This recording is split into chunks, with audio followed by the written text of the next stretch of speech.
오늘은 우리가 가장 기뻐하고 또 즐거워해야 할 이 성탄절입니다. 우리 옆에 우리 성도들과 인사 한번 할까요? 우리 메리 크리스마스 한 번 더 할까요? 이 메리 크리스마스는 메리와 크라이스트 그리고 이 마스의 합성어입니다. 메리는 그리스어에서 유래된 말로 기쁨 또는 즐거움이라는 뜻이고, 그리고 크라이스트는 예수 그리스도의 이 그리스도를 뜻하는 단어입니다. 그리고 이 마스는 예배를 뜻하는 단어입니다. 즉 이 뜻을 풀이하면 그리스도의 탄생을 축하하는 행복한 예배가 메리 크리스마스입니다. 그래서 정말 우리가 가장 기뻐하고 또 가장 즐거워해야 할 날이 바로 이 성탄절, 이 메리 크리스마스입니다. 그런데 과거에는 그랬는데 요즘은 참 그렇지 못한 게 참 안타깝기도 합니다. 아마 시골에서 신앙생활 하신 분들은 다 아시겠지만 저도 부모님을 따라서 어렸을 때부터 해남, 황산 이런 곳에서 계속 신앙생활을 했습니다. 그리고 이제 마지막으로 진도에서 아버님 목회를 하실 때, 그때 주일 학생들과 또 학생들을 지도할 때 성탄 이브 행사를 하고, 또 저녁 내내 학생들과 함께 올라이트라고 하죠. 저녁 내내 놀다가 이제 새벽 시간, 새벽 기도의 시간이 되기 전에 새벽송을 가곤 합니다. 그리고 새벽송을 다녀와서 또 주일학교 예배를 드리고 또 성탄 감사 예배를 드리고, 하루 종일 잠을 못 잤으니 얼마나 피곤하기도 하겠습니까? 그런데 참 학생들과 함께하는 그 시간들이 참 소중했고 참 즐거웠다라는 것을 새삼 느끼게 됩니다. 그러니 코로나 팬데믹으로 인해 이제 모든 것들이 다 축소화되고, 이로 인해 또 성탄 전야 행사나 또 성탄절 행사도 많이 간소화되어 버렸습니다. 참 아쉬운 이 모습입니다. 그러나 하나님께서 나를 구원하려고 이 땅에 사람의 몸으로 오신 날, 우리 성탄절이 바로 여러분들에게 가장 감격스럽고 가장 기쁜 날이 되기를 소망합니다. 한 남자가 사랑하는 연인에게 줄 보석을 사려고 이 귀금속 상인을 찾아갔습니다. 이 상인은 여러 가지 보석을 보여주었지만 이 남자는 연인을 위한 아주 특별한 보석을 원했습니다. 그러자 이 상인이 이곳에 아주 특별한 보석이 있는데 내가 그것을 보여주겠다라고 합니다. 그래서 보석을 가지고 나왔는데 그 보석은 아주 평범해 보였습니다. 별다른 보석에서 광채도 나는 것도 아니고 또 세공도 별로 잘 되어 있는 것도 아닌데 그 보석이 특별하다는 겁니다. 그래서 왜 이 보석이 특별한지 물었을 때 이 보석상이 이렇게 말을 합니다. 특별한 것에는 당연히 이유가 있습니다. 잠시만 한번 기다려 보세요. 상인은 손안에 보석을 쥐고 있다가 몇 분 뒤에 펼쳐서 보여주었습니다. 그랬더니 그 평범했던 그 보석에서 영롱한 무지갯빛이 나기 시작을 합니다. 남자가 왜 이러냐라고 묻자 이 상인은 이렇게 말합니다. 이 보석은 오팔입니다. 그냥 보기에는 평범한 보석 같지만 사람의 체온이 닿으면 이런 빛을 냅니다. 사람이 있어야 빛이 나기에 연인을 위해서 이보다 더 특별한 보석은 없을 것입니다. 그렇습니다. 이 오팔이라는 보석이 체온을 만나야 빛이 나는 것처럼 사람도 하나님을 만나야 특별해집니다. 오늘 본문을 보면 바로 이런 사람이 나옵니다. 이들은 아주 평범한 사람입니다. 그런데 이 사람들 모두 주님을 만나 그들은 놀라운 은혜를 경험하게 됩니다. 지극히 평범한 사람들이 주님을 만나 놀라운 은혜를 경험했듯이 성탄절인 오늘 우리 모두에게도 이런 은혜가 있기를 축복합니다. 그럼 그들은 어떤 사람일까요? 첫째는 들판의 목자들입니다. 누가복음 2장 8절 이후를 보면 이 목자들에게 하나님의 은혜가 임합니다. 이 베들레헴 근처 들판에서 양을 치던 목자들에게 주의 사자가 나타나서 이렇게 말을 합니다. 11절 12절입니다. 오늘 다윗의 동네에 너희를 위하여 구주가 나셨으니 곧 그리스도 주시니라. 너희가 가서 강보에 쌓여 그 위에 뉘어 있는 아기를 보리니 이것이 너희에게 표적이니라. 그리고 13절 14절을 보니 수많은 천군 천사들이 나타나 이렇게 말합니다. 지극히 높은 곳에서는 하나님께 영광이요 땅에서는 하나님이 기뻐하신 사람들 중에 평화로다. 이 목자들은 일생일대에 가장 놀라운 경험을 하게 됩니다. 이런 놀라운 은혜를 경험한 목자들은 천사가 시키는 대로 아기 예수님이 태어나신 베들레헴으로 가게 되죠. 그리고 마리아와 요셉을 만나 자신의 보고 들은 놀라운 일들을 말을 하게 됩니다. 그리고 그들은 하나님께 영광을 올려드리고 자신들의 일하던 곳으로 다시 돌아가게 되죠. 지금 이 사람들은 아주 평범한 목자들입니다. 우리는 목자라고 하면 참 낭만적일 거다라고 생각을 하죠. 목자들이 얼마나 낭만적일까라고 생각을 하지만 당시 목자의 일은 너무나도 고된 일이었습니다. 기록을 보면 예수님 시대의 이 목자들은 좋은 이미지를 가지고 있지 않았습니다. 이 미시나라는 이 책을 보면 당시 목자들은 부정한 직업 중에 하나였습니다. 유대인들은 이 부정하다는 것을 참 싫어하죠. 그래서 부정한 직업 아니면 또 부정한 짐승, 부정한 사람, 그들은 아예 가까이 하지를 않습니다. 근데 이 목자는 부정한 직업 중에 하나였습니다.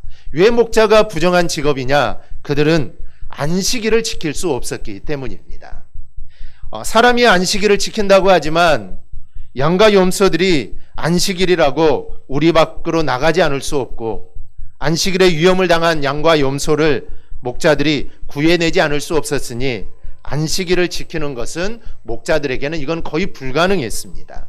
또 다른 이유 중 하나는 목자 가운데는 정직하지 못한 사람들이 많았기 때문입니다.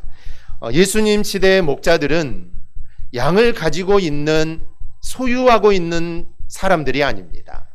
그 당시의 목자들은 주로 주인에게 고용된 사람들입니다. 양과 염소를 소유한 부자들은 목자들을 고용해서 양과 염소를 몇백 마리씩을 맡기게 되죠. 그런데 이렇게 목자를 고용하면 당시에는 계약서를 작성을 합니다. 광야에는 양과 염소를 노리는 늑대 또 하이에나 여우 같은 이 들짐승들이 너무 많습니다. 그래서 계약을 맺게 되죠. 계약을 맺을 때 양의 수를 정하여서 기록을 해놓습니다. 그래서 300마리를 맡겼다라고 계약서를 쓰게 되죠. 계약서를 작성하지 않으면 양과 염소를 목자들이 뒤로 빼돌리게 되고 짐승에게 잡혀 먹었다라고 할 수 있기 때문에 계약서를 작성을 합니다. 그러다 보니 목자들이 만약에 양이나 염소가 죽게 되면 다른 사람의 것을 몰래 도둑질해서 그 숫자를 채워놓게 됩니다. 그래서 목자의 이미지가 그 당시에는 그렇게 좋지 않았다는 것이죠. 그런데 그런 목자들에게 정말 안식일도 지키지 못하고 사람들에게 손가락질을 받고 정말 부정한 사람들이라고 그런 사람들에게 바로 천사들이 나타나게 되고 그리고 예수님의 탄생을 알리게 됩니다. 그리고 목자들은 천사의 말대로 아기 예수님을 만나러 가게 되고 만난 후에는 기쁨으로 찬양을 드리고 그리고 그들은 다시 그들의 자리로 돌아가게 됩니다. 이 목자들은 평생을 통해 가장 놀라운 일을 경험했고 평생을 통해 가장 놀라운 은혜를 경험하게 됩니다. 그러니 그들의 마음에는 기쁨이 가득했습니다. 그냥 하루하루를 양이나 염소를 돌보며 살던 이들의 마음에 소망이 그리고 기쁨이 가득했던 것입니다. 여러분, 예수님을 만나면 기쁨도 소망도 없는 사람들이 바로 이렇게 변하는 것입니다. 목자들에게 어떤 소망이 있겠습니까? 그들에게는 소망이 없습니다. 양이 없어질까봐 그들은 양을 지키는 사람들이요. 그들에게는 소망이 없습니다. 그런데 그들에게 예수의 탄생의 기쁨이 임하니 그들에게 이제 소망이 생기게 되고 그들에게 기쁨이 있게 된 것입니다. 예수님을 만난 목자들의 삶이 그렇게 행복한 삶으로 변화가 된 겁니다. 즉 예수를 만나기만 하면 이렇게 변화가 됩니다. 로마서 15장 13절을 보십시오. 소망의 하나님이 모든 기쁨과 평강을 믿음 안에서 너희에게 충만하게 하사 성령의 능력으로 소망이 넘치게 하시기를 원하노라. 이 사도 바울은 고난당하는 로마의 성도들을 향하여서 하나님이 소망의 하나님이라고 말씀을 합니다. 로마의 교회가 있었으니 얼마나 핍박이 심하겠습니까? 로마가 다스리는 그 로마에 예수 믿는 사람들이 교회를 세우고 그 한가운데 예수를 믿으니 핍박은 말로 할 수 없었습니다. 그런데 사도 바울은 그들에게 하나님이 소망이라고 말을 합니다. 너희가 핍박을 당하고 고난을 당하지만 너희의 소망은 하나님이라는 것이죠. 그리고 실제로 사도 바울도 자신의 소망 되시는 하나님을 붙잡고 살아갑니다. 소망이 넘치는 사람들의 특징이 있습니다. 그것은 바로 이 기쁨이 있습니다. 이 소망이 없으면 아무리 재산이 많아도 기쁨이 없습니다. 아무리 쾌락이 있어도 이 기쁨이 없습니다. 왜냐하면 죽음이 저 멀리서 다가오기 때문에 이 기쁨이 있을 수가 없는 것이죠. 기쁨도 잠깐뿐이고 불안이 그 끝에서 아른거립니다. 그래서 강박증이 생기고 또 우울증이 생겨서 이게 행복할 수 없는 겁니다. 그러나 예수를 만난 사람들은 이런 불안과 강박에서 해방되어 진정한 행복을 바로 누리게 됩니다. 이 성탄절을 맞는 오늘 여러분에게도 이런 기쁨이 충만하기를 바랍니다. 어려움이 많고 참 고난도 많고 힘든 일이 많지만 우리 모두 주님께 소망을 두고 살아갈 수 있기를 바랍니다. 그 밤도 차가운 날씨에 소망과 기쁨이 없이 살던 목자들이었지만 주님을 만난 후에 하나님께 영광을 돌리며 하나님을 찬양하는 삶을 살게 됩니다. 그러니 오늘 성탄절에 우리도 예수를 만날 수 있기를 바랍니다. 둘째는 시므온입니다. 예루살렘에 살던 이 시므온은 의롭고 경건한 사람으로 이 성령님으로부터 생전에 주님을 배울 거라는 말씀을 받고 이스라엘의 위로가 되실 메시아를 간절하게 기다리고 있었습니다.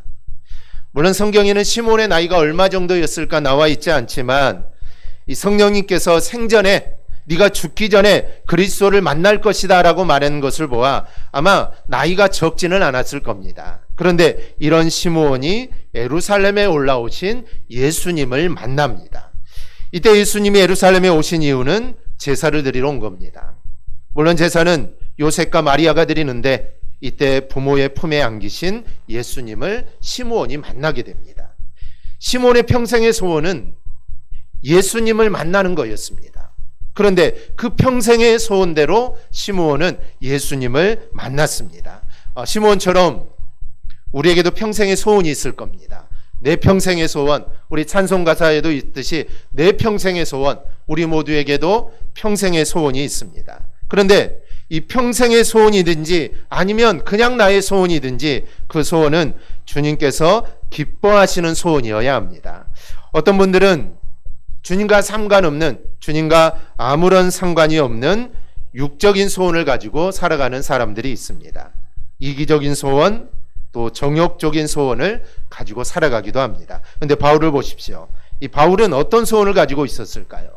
이 바울은 그의 마음에 어떤 소원을 가지고 있었을까요? 로마서 9장 3절입니다. 나의 형제 곧 고륙의 친척을 위하여 내 자신이 저주를 받아 그리스도에게서 끊어질지라도 원하는 바로다. 이 바울에게는 큰 슬픔과 그치지 않은 고통이 하나 있었습니다.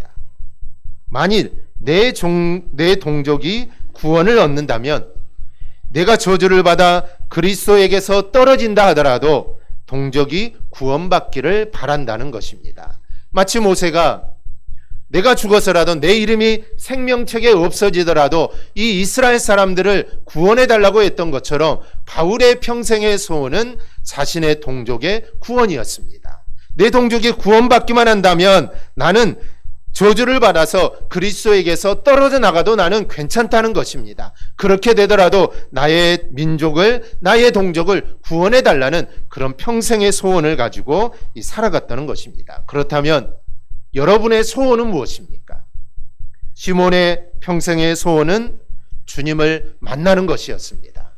바울의 평생의 소원은 사랑하는 사람들이 예수를 믿는 게 그의 평생의 소원이었습니다. 그렇다면 나의 소원은 무엇입니까? 그 소원이 육적인 것이 되지 않기를 바랍니다. 이기적이고 또 쾌락적인 것이 아니기를 바랍니다. 주님의 뜻과 반하는 것이 되지 않기를 바랍니다.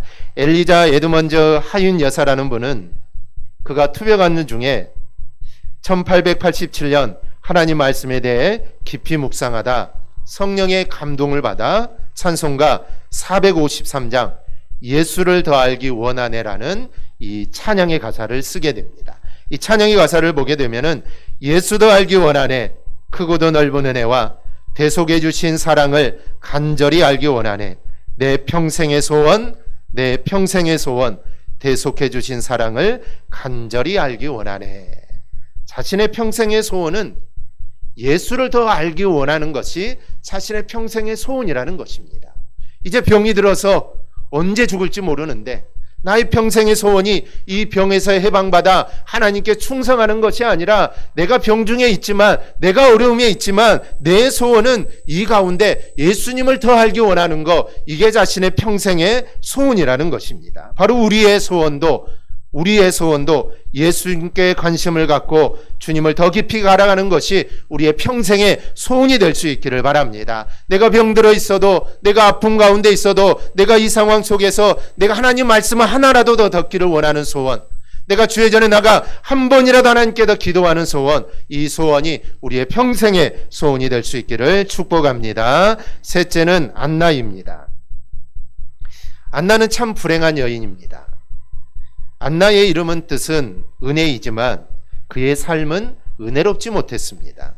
이 본문 36절 7절의 기록대로 안나는 결혼한 지 7년 만에 남편이 죽어 가부가 되었고 지금의 나이가 84세입니다. 그리고 성전에서 주야로 금식하며 기도하는 여인이었습니다. 그래서 사람들이 그녀를 선지자라고 불렀지만 예수님 당시에 이 과부는 가장 불쌍한 계층입니다. 그런데 그 안나가 주님을 만나게 되죠. 이 38절을 현대인의 성경으로 보면 마침 이 시간에 그녀는 성전에 들어와서 하나님께 감사를 드리고 구세주를 기다리는 모든 사람에게 아기 예수님에 대한 이야기를 해주었다라고 합니다. 그러니까 예수의 부모가 제사를 드리기 위해 아기 예수님을 안고 성전에 왔을 때 그 아기 예수님을 보고 예수에 대해서 모든 사람에게 이야기를 해주었다는 것입니다. 즉 예수님의 증거자가 된 것입니다. 예수님을 증거하는 일이 뭐 그리 대단한 일이냐? 예수 이 아기를 보면서 바로 이 아기가 메시아다라고 말한 게 뭐가 그렇게 대단한가 하지만 예수님을 증거하는 것만큼 귀하고 값진 일은 없습니다. 로마서 10장 15절을 보면 아름답도다 좋은 소식을 전하는 자들의 발이여 라고 말씀하시고, 다니엘 12장 3절을 보면 지혜 있는 자는 궁창의 빛과 같이 빛날 것이요 많은 사람을 옳은 대로 돌아오게 한 자는 별과 같이 영원토록 빛나리라 라고 합니다. 복음을 전하는 발과 입이 이렇다는 것입니다. 그리고 그런 사람은 별과 같이 빛나는 이름을 하나님께서 주십니다.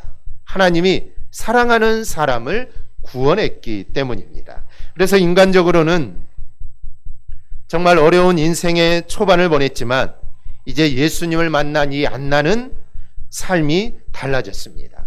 마치 수가성의 여인처럼 그가 정말 불행한 삶을 살고 정말 사람들을 피해 다니는 삶을 살았지만 그가 예수님을 만남으로 그는 이제 예수를 증거하는 사람이 되었습니다. 안나도 마찬가지죠. 예수님을 만나고 나서 그는 이제는 그 메시아를 증거하는 삶을 살게 된 것입니다. 이 트럭을 몰던 한 사람이 미국 뉴저지의 고속도로에서 리무진 한 대가 서 있는 것을 보게 됩니다. 비가 내리는 추운 날씨인데 자동차는 서 있고 운전기사는 차를 이리저리 살피고 있었습니다. 그것을 본 그는 그냥 지나칠 수가 없어서 트럭을 세워 리무진에 있는 기사에게 묻습니다. 이 차가 고장이 났나요? 고장은 아닌데 이 타이어가 펑크가 났습니다. 그런데 마침 트럭에 펌프가 있어서 타이어에 바람을 넣어주게 됩니다. 그리고 타이어 교환하는 것을 도와주게 되죠. 그때 리무진의 창문이 스르륵 열립니다. 그 순간 이 트럭 운전사는 깜짝 놀라게 되죠. 그 안에는 뉴욕의 억만장자 도널드 트럼프가 그 안에 타 있었습니다. 그는 나중에 이제 미국의 45대 대통령이 되긴 하지만 그 당시에는 아주 유명한 재벌이었습니다. 고맙소. 날씨도 춥고 비도 오는데 이렇게 도와줘서 그 마음을 표현하고 싶은데 어떻게 하면 좋겠어? 그러자 트럭 운전사가 말합니다. 내일이 발렌타인인데 제 아내를 위해서 장미꽃 12송이만 보내주면 좋겠습니다. 트럼프 씨가 보낸 장미꽃이라면 제 아내가 아마 감격할 것입니다. 이 트럼프는 알았다고 하면서 트럭 운전사의 주소를 적어갑니다. 다음날 트럭 운전사의 집에 어떤 사람이 상자를 갖고 찾아옵니다. 상자를 열어보니 장미꽃 24송이와 편지가 들어있었습니다. 이 편지에는 이런 글이 써 있었습니다. 발렌타인데이에 행복을 빕니다. 당신 남편의 친구 도널드 트럼프로부터 추신 당신 집안의 빚을 다 갚았소. 미국에는 집을 살 때 약간의 돈만 지불하고 나머지 큰 돈은 10년이나 20년에 걸쳐서 지불을 합니다. 이 트럭을 운전하던 이 그분도 집을 사느라 은행에 많은 빚이 있는데 그 빚을 트럼프 씨가 다 갚았다는 것입니다. 이 얼마나 놀라운 일입니까? 여러분, 사람을 잘 만나도 이렇게 수지를 맞습니다. 만약에 그날 그냥 지나갔다면 그런 수지를 맞지 못했겠죠. 그런데 사람 한 명 잘 만나도 이렇게 수지를 맞습니다. 그렇다면 하물며 만왕의 왕이시고 전능하신 하나님의 아들이신 예수님은 어떨까요? 이 사람에 비할 수가 없습니다. 우리 모두가 이런 예수님을 우리는 다 만났습니다. 억만장자 이 트럼프 부러워할 필요가 없습니다. 그 사람보다 더 유명하고 만왕의 왕이신 바로 예수님을 우리 모두는 만난 사람입니다. 그 예수님께서 탄생하신 날이 바로 오늘 이 성탄절입니다. 주님을 만난 우리는 마치 주님을 만나지 못한 사람들처럼 살고 있지는 않습니까? 주님을 모르는 사람들처럼 불안하고 세상에 소망을 두고 살아가고 있지는 않습니까?